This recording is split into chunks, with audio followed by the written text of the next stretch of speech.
Coucou les cousettes, j'espère que vous allez bien. Aujourd'hui dans cette vidéo, nous allons coudre ensemble une ancienne crafting box. Il s'agit du pantalon cannelle. Donc c'était ceci, qui est donc dans un jacquard extensible en pied de poule. Je vous montre. Donc voilà, ici. Et de dos, vous avez des fausses poches passepoilées ici en simili-cuir. Alors, normalement, le pantalon taille quand même assez petit. Donc, je vous conseille que, en règle générale, vous prenez votre taille habituelle de chez Crafting et ben, vous ajoutez une taille. Donc, comme ici, c'est jusqu'à la taille 48, en règle générale, je fais la taille 48. Ici, j'ai fait la taille 50 et vous avez déjà vu dans d'autres vidéos, mon principe, c'est de décalquer à la fenêtre, de prendre l'écart entre la taille 46 et 48 et de reprendre cet écart pour la taille 48-50. Donc, j'ai retracé toutes les pièces, vous voyez, chaque fois. Et vous voyez, donc là, c'est la taille 48 en rose et puis la taille 50 en bleu. Donc, je vous conseille de faire ça si vous faites au-delà de la taille 48.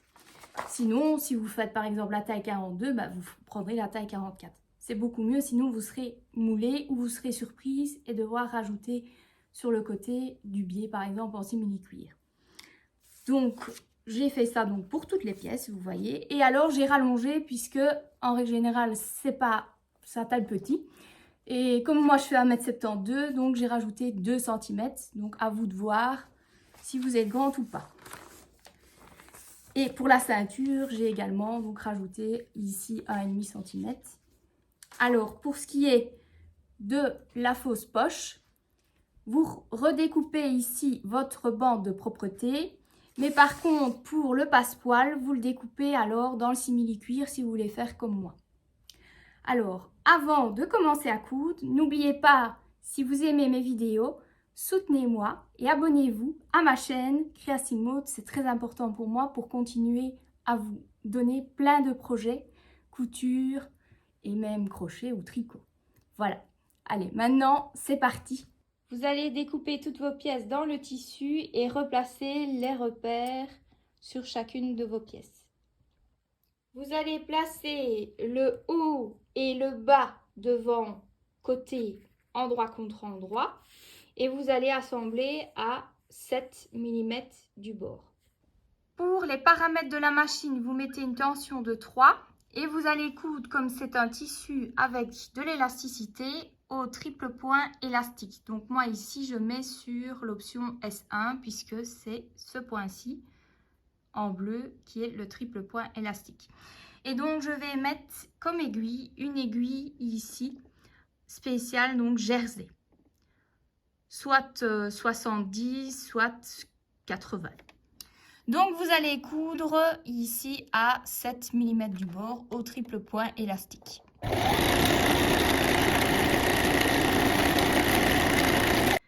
Donc, maintenant, vous allez passer à votre surjeteuse.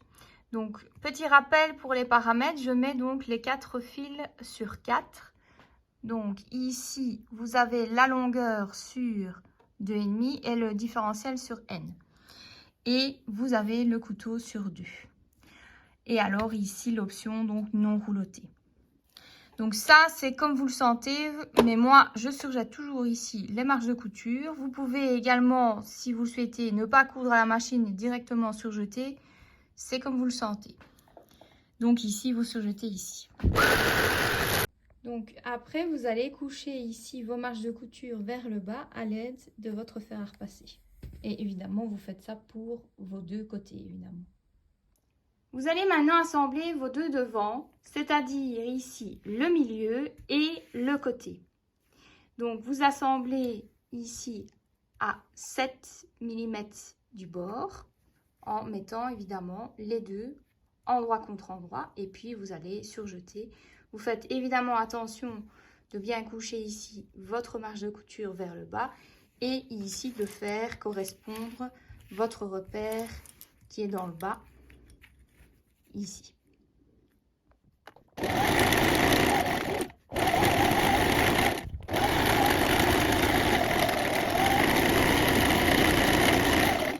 Vous surjetez votre marge de couture. Vous allez coucher votre marge de couture vers le côté devant. Vous allez prendre vos 2 pièces de devant et vous allez les assembler au niveau de la fourche. Donc vous les placez endroit contre endroit et vous allez assembler à 7 mm du bord, toujours au triple point élastique.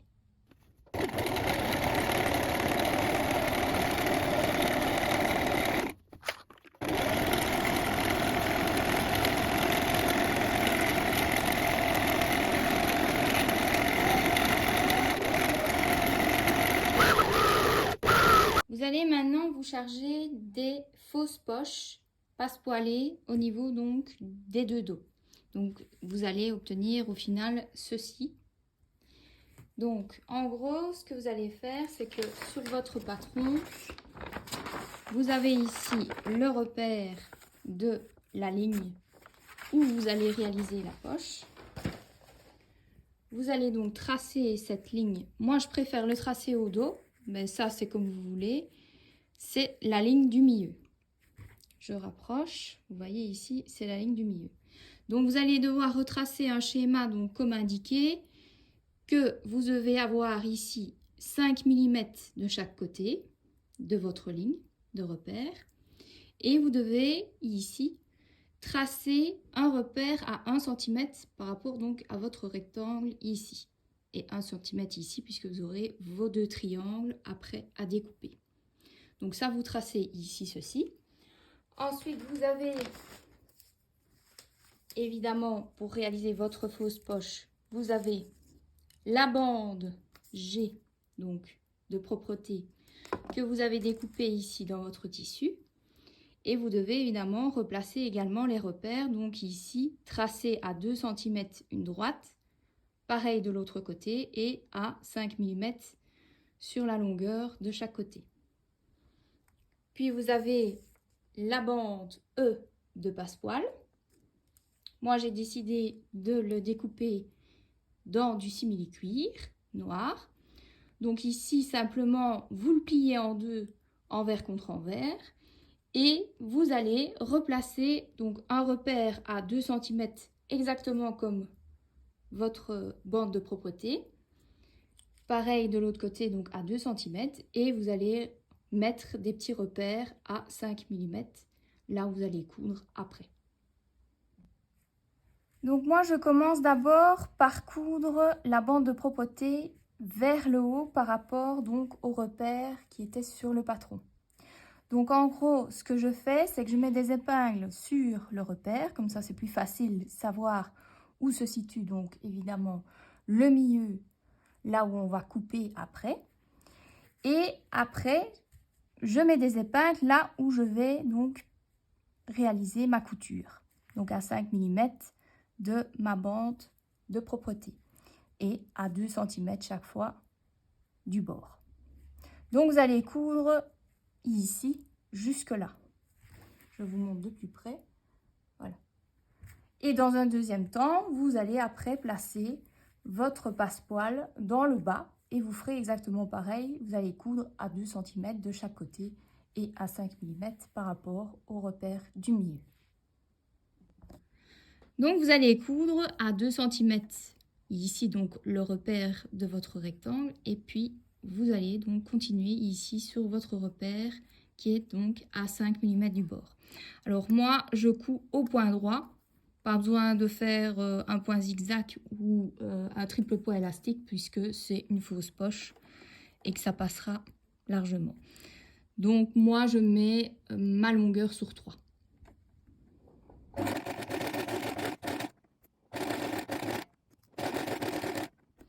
Et vous allez donc jusqu'au repère ici à 2 cm. Et vous pouvez évidemment renforcer votre couture à ce niveau-là puisque c'est là où vous allez couper après. Sans évidemment couper votre couture. Donc vous allez maintenant réaliser le même principe que la bande de propreté pour le passepoil en simili-cuir et vous allez faire correspondre les 2 repères qui sont situés à 2 cm du bord de chaque côté. Et vous allez coudre à 5 mm du bord de votre passepoil. Et évidemment, vous voyez qu'ici, c'est à la même distance que vous devez placer votre bande de propoté et votre passepoil. Donc, vous allez coudre à 5 mm du bord sur votre passepoil. Au point droit, toujours longueur sur 3.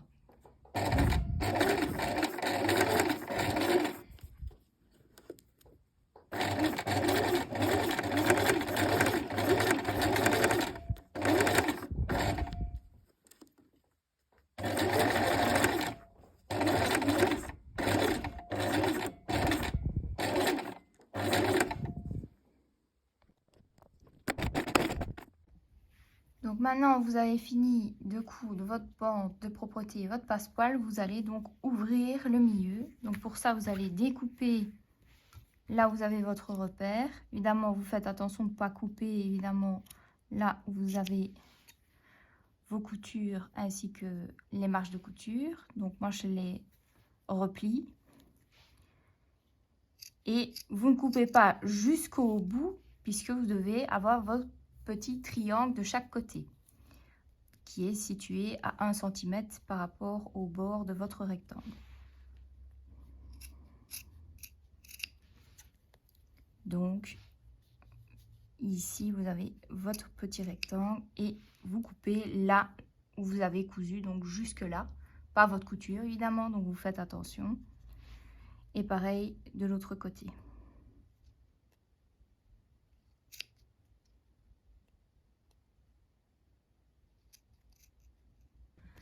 Donc après avoir découpé, vous allez insérer votre passepoil et votre bande de propreté sur l'envers et également vos petits triangles de chaque côté. Alors pour que ça tienne en place, je vais quand même mettre 2 épingles pour avoir donc ceci. Donc ici j'ai maintenu mon passepoil avec la bande de propreté pour qu'il soit parfaitement aligné. Et donc maintenant vous devez coudre ici à 5 mm du bord pour fermer votre bande de propreté dans le bas. Et puis après vous allez devoir coudre ici vos petits triangles avec donc votre passepoil et votre bande de propreté pour fermer évidemment de chaque côté, ici et ici.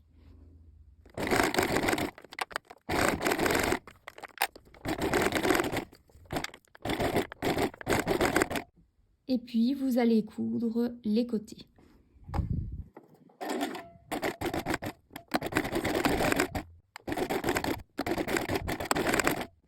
Vous allez ensuite enlever ici vos épingles et donc votre poche, enfin fausse poche passepoilée est terminée. Vous pouvez à ce moment-là repasser un bon coup. Évidemment, si vous avez le simili-cuir, je vous conseille de mettre une pâte mouille pour éviter de brûler votre simili-cuir. Et vous pouvez également, si vous le souhaitez, surjeter ici les côtés pour maintenir, parce que je ne sais pas si ça va durer dans le temps, si on lave beaucoup, si ça va tenir. Donc je préfère quand même par sécurité surjeter le tour. Évidemment, comme on n'a que 5 mm et qu'en règle générale quand on surjette c'est 7 mm, je vais le faire un peu en dehors, donc c'est pas grave, mais au moins ça va tenir au niveau donc du tissu.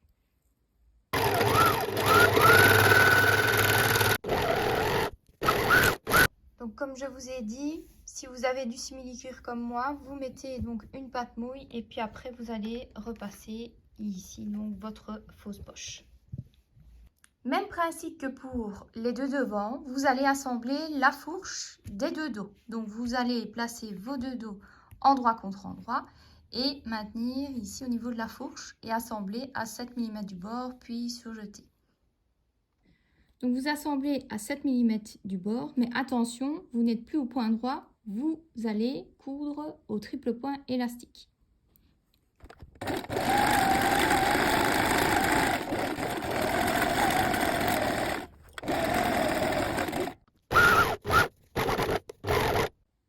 Vous allez maintenant passer à l'étape d'assemblage des dos et devant au niveau de l'entrejambe.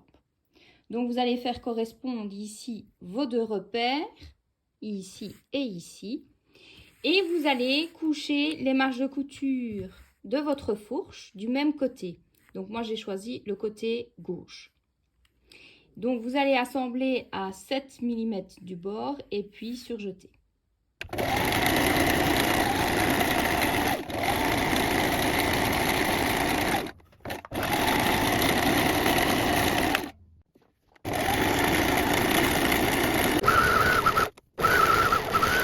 Après l'entrejambe, vous allez coudre les deux côtés. Donc pour ça, vous placez endroit contre endroit le dos et le devant et vous allez assembler à 7 mm du bord puis surjeter. Alors moi, j'ai fait quand même un petit essayage en mettant des épingles parce que le modèle normalement est assez étroit, mais moi, comme je vais vous expliquer mes modifications, il ne sera pas étroit.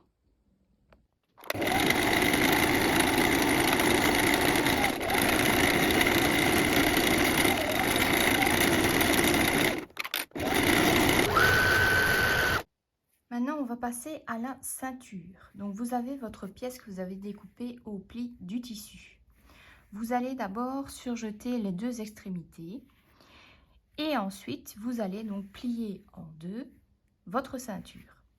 Vous allez assembler toujours à 7 mm du bord, mais attention, vous allez devoir laisser une ouverture de 2 cm. C'est-à-dire que le premier repère sera situé à 1,5 cm, donc vous allez coudre jusque là. Et puis, après, vous laissez une ouverture de 2 cm, puis vous allez coudre la suite.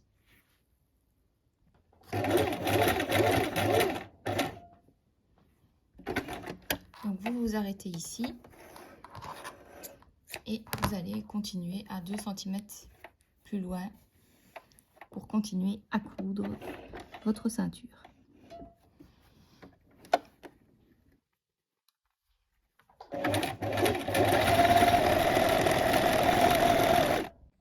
Vous allez ensuite ouvrir vos marges de couture à l'aide de votre fer à repasser. Et après, vous allez plier en deux votre ceinture envers contre envers et vous allez marquer le pli au fer à repasser. Vous allez ensuite placer des repères. Donc ici, ce sera le milieu dos, là où vous avez votre trou, le milieu devant, ainsi que 2 repères au niveau des côtés, droite et gauche. Vous allez maintenant assembler la ceinture à votre pantalon. Donc, dans un premier temps, vous faites attention de bien mettre la partie avec le trou de votre ceinture vers l'extérieur, puisque quand vous aurez cousu, donc endroit contre endroit, le trou va se trouver à l'intérieur de votre pantalon. Et puis, vous insérez l'élastique. Donc, vous répartissez bien les repères, donc milieu dos, milieu devant. Moi, j'ai couché le milieu, donc devant et dos, vers la gauche, donc le côté gauche quand on a le pantalon, donc ici sur la caméra c'est vers la droite. Ensuite j'ai couché les marges de couture des côtés vers le dos, donc ça c'est à vous de voir, mais moi j'ai fait comme ça. Et évidemment les marges de couture ici entre les milieux devant et côté devant, c'est couché vers le côté. Donc, vous voyez, côté et côté. Donc, vous faites bien attention quand vous allez coudre, évidemment. Donc, vous assemblez à 7 mm du bord, toujours au triple point élastique.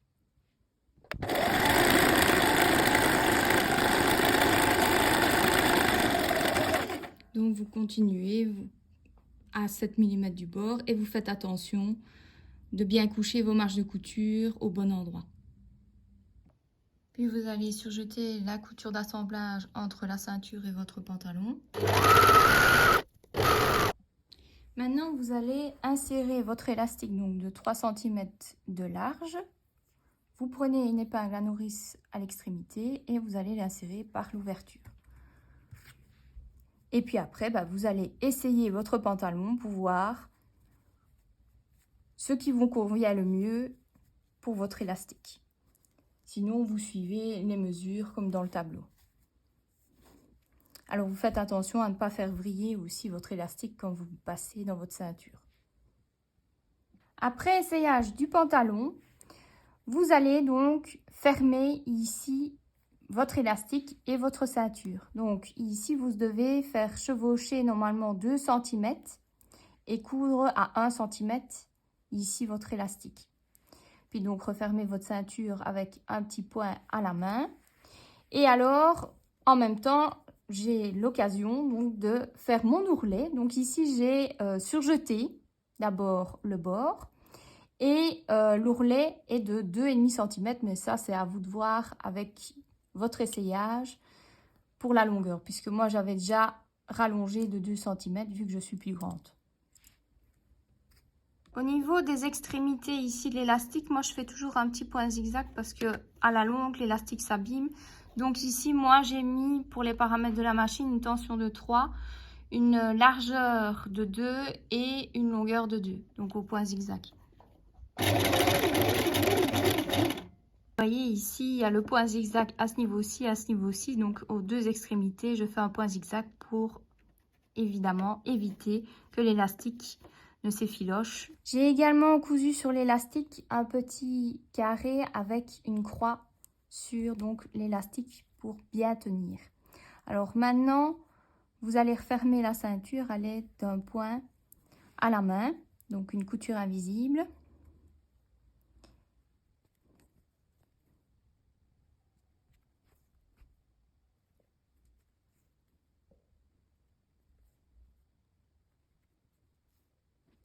L'étape finale, vous allez donc coudre l'ourlet. Donc ici, j'ai un ourlet de 2,5 cm et vous allez coudre à 5 mm du bord, donc ici. Et vous allez le coudre à l'aide d'un point extensif. Donc moi, je fais toujours le triple point élastique, mais si vous le souhaitez, vous pouvez faire un point zigzag.